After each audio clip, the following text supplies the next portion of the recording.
In the heart of Vancouver's complex and multicultural society, the rise and fall of Bindy Johal, often referred to as the South Asian Scarface, paints a vivid picture of the gritty underbelly of urban crime. His life story, marked by violence, ambition, and a relentless pursuit of power, serves as a cautionary tale about the allure and dangers of the criminal world. Born on January 14, 1971, in Punjab, India, Bhupinder Bindy Singh Johal immigrated to Canada with his family when he was a child.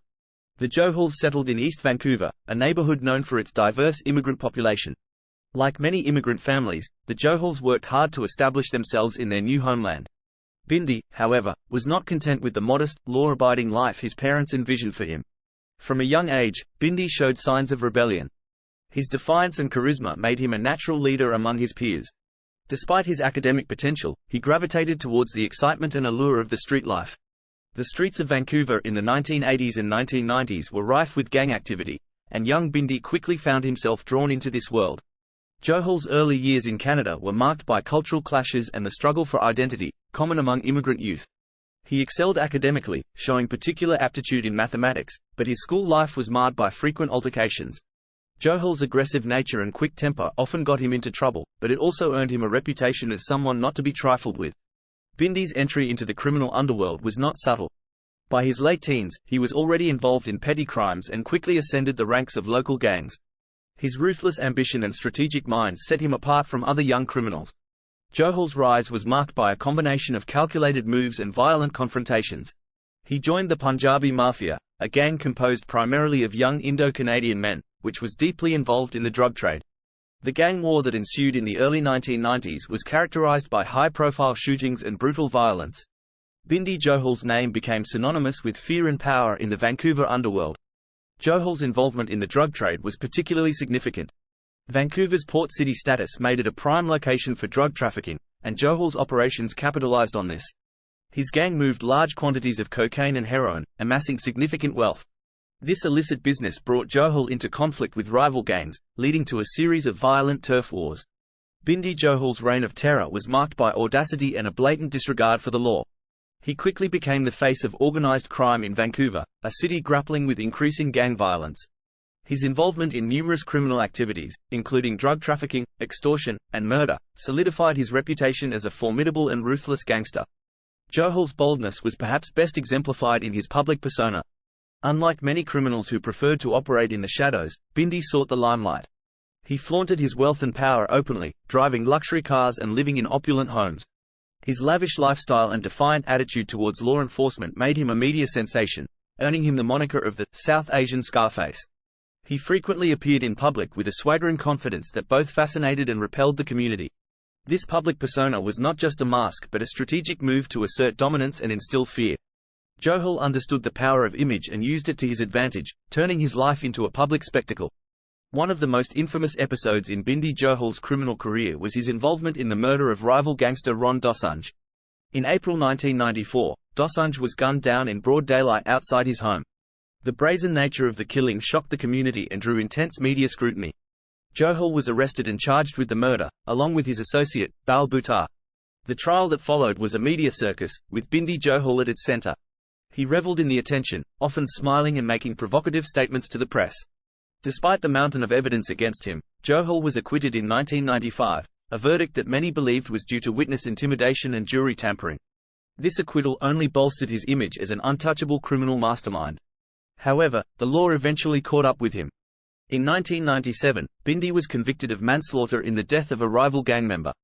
He served a short prison sentence, during which he continued to maintain his influence over the gang world from behind bars. Johal's time in prison did little to curb his influence. If anything, it solidified his role as a central figure in the Vancouver gang scene. Bindy Johal's fall from power was as dramatic as his rise. The criminal world he once controlled began to crumble around him. His arrogance and penchant for making enemies caught up with him. The gang wars he had fueled led to a cycle of violence that became increasingly difficult to manage. On December 20, 1998, Bindy Johal was shot and killed in a crowded nightclub in Vancouver. His murder was a culmination of the many vendettas he had created over the years.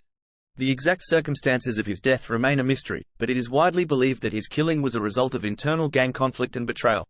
Johal's death marked the end of an era for the Vancouver underworld. It was a stark reminder of the violent and precarious nature of gang life. The nightclub where he was killed, full of patrons enjoying their night out, suddenly became the scene of his dramatic demise, further solidifying his legacy in the city's lore. The story of Bindy Johal remains a significant chapter in Vancouver's criminal history.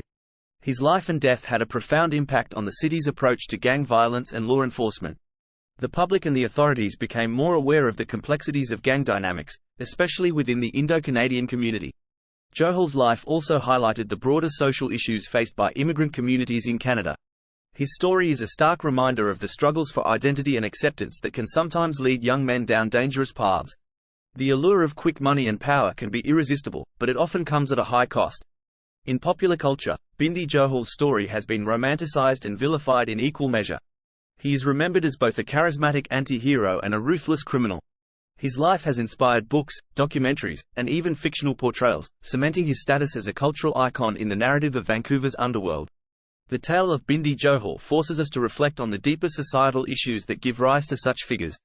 The intersection of immigration, cultural identity, and socio-economic challenges creates a complex backdrop for the emergence of gang culture. Johal's story underscores the need for a multifaceted approach to addressing these issues, involving community engagement, support for at-risk youth, and effective law enforcement. Bindy Johal's life was a paradox of charm and violence, intelligence and recklessness. His journey from a young immigrant in East Vancouver to the notorious South Asian Scarface is a testament to the potent mix of ambition and the seductive power of the criminal world. While his reign was ultimately destructive, it also left an indelible mark on Vancouver's history, serving as a stark reminder of the consequences of a life lived on the edge of the law. The media played a significant role in shaping the public's perception of Bindy Johal. His high-profile lifestyle and the sensational nature of his crimes made him a favorite subject for newspapers and television news.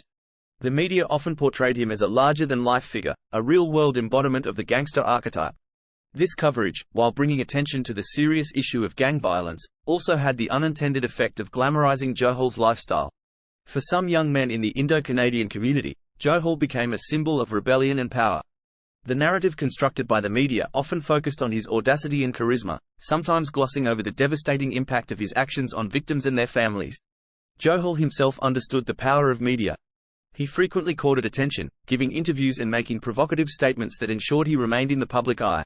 His ability to manipulate his image was part of his strategy to maintain influence and control, both within the criminal underworld and in the broader societal context.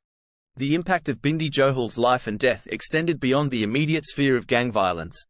Within the Indo-Canadian community, there was a significant amount of introspection and dialogue. Community leaders, families, and organizations began to address the underlying issues that contributed to the rise of figures like Johal. Efforts were made to provide better support for at-risk youth, including mentorship programs, educational initiatives, and outreach activities aimed at preventing gang recruitment. These community-driven efforts highlighted the importance of creating positive role models and opportunities for young people, steering them away from the path of crime. Law enforcement also adjusted their strategies in response to the challenges posed by organized crime in Vancouver. The need for more effective policing methods, community cooperation, and preventative measures became clear. The lessons learned from dealing with Johal's gang activities informed future approaches to tackling gang violence in the city. Bindy Johal's story has become a part of Vancouver's cultural fabric. His life has been the subject of numerous books, documentaries, and discussions, reflecting the ongoing fascination with his persona. This cultural impact raises important questions about the ways in which society deals with crime and criminals. Johal's life serves as a narrative about the consequences of choices and the environment in which those choices are made. His story is a compelling study of how an individual's quest for power and recognition can lead to a cycle of violence and ultimately, their own destruction. It also serves as a reminder of the potential for redemption and change, both for individuals and communities affected by crime. The legacy of Bindy Johal is complex. On one hand, he is remembered for the fear and violence he brought to Vancouver's streets. On the other, his story has spurred important conversations about crime, identity, and community in Canada. As a cultural icon, Johal's life and death continue to be a powerful reminder of the high stakes of the criminal world and the enduring impact of one man's choices on an entire city.